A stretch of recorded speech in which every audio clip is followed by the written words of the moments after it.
It's over 25 years since the Disability Discrimination Act and also over 15 years since Disability Discrimination NI order that was in effect here since 2006.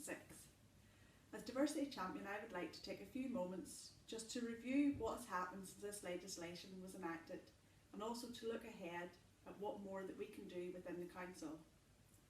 It is clear that Council has taken great steps towards equality by breaking down barriers, challenging the way we do things and working with our staff and residents. We have mainstreamed reasonable adjustments for staff and job applicants. We offer documents in a range of accessible formats, and we have removed and continue to remove physical barriers in our civic offices and across the majority of our other facilities. Yet we know that much more needs to be done. Across the north of Ireland, 1 in 5 people have a condition which is classed as a disability. However, in our area in Causeway Coast and Glens, this number rises to almost 2 in 5 people. It is therefore clear that our services must be accessible and inclusive for all.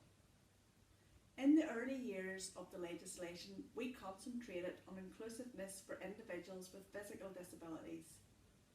However, over the last 5 years, I am pleased to see many steps which have been taken to provide inclusive services for individuals with a wide range of different needs, for example, mental and sensory disabilities.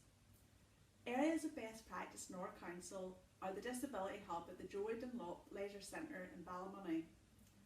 We also have sensory activities, quiet time and silent events. We've introduced the jam cards. We have made changes in our civic centres to support inclusion, such as the sign video, loop systems and website interaction. We have organised specialist workshops to facilitate individuals to meet, sing and chat, such as those individuals who have Alzheimer's and their families. Yet much more has also happened behind the scenes.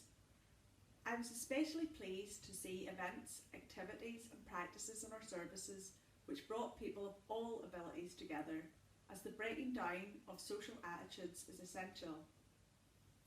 We are all individual and we all have different needs and preferences as to how we interact with others and how those services must be tailored for us.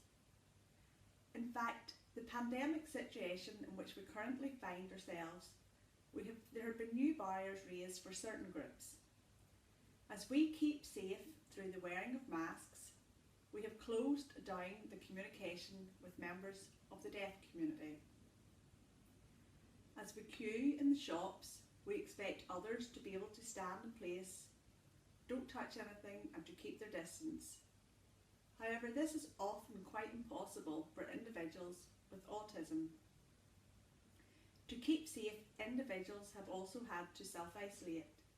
They have had to stay away from loved ones, and for many people, they have been forced to work from home. This can adversely affect one person's mental health and well-being as a result of loneliness. Individuals have also had to become much more tech savvy, which again has presented problems for some individuals due to the cost of purchasing the necessary equipment. All of these barriers were unforeseen over the past 12 months. But yet again, the resilience of individuals and our society as a whole encourages me. Acts of kindness have increased. We have become much more interested in the well-being of others. We have become more accepting of each other's differences and more community orientated. Perhaps COVID can let us reflect on the barriers others normally face in their everyday lives, not due to their condition, but due to the environmental barriers, and make us all activists for equality. I ask myself, what will the next 25 years bring? Who can tell? The opportunities are great. But what is clear is that all of us can make a difference. Small drops can start a ripple, which can lead to a wave in equality for all.